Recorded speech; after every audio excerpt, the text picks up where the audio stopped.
Yeah. So mayong adlaw guys, karong adlaw day naka-decide ko nga moadto sa lugar ni Ma'am Rebecca de la Cruz. Motong nagkuha kog sundang, niadto ko sa motor, akong gisuksok ang yabe o gipaandar. O nibaking na dayon mi. So magadto day mi kay Ma'am Abing de la Cruz para manguha og talbo sa kamuti para itanom. Karon kay tag-ulan naman, moto hinay lamig padagan paingon sa highway. So samtang nagpadagan mi sa highway, camping-amping ko sa akong pagmaneho kay danlog ang dalan kay pag-ugman na human og ulan. So mao ni ang lugar namo diri sa Masaw. Bad siya. Sa una maot ang dalan karon nindot na gyud.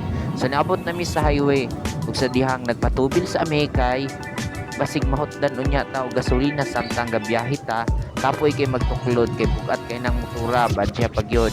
So daghan day kay dirang pikasa mao tong diri mi nangadto. So mao to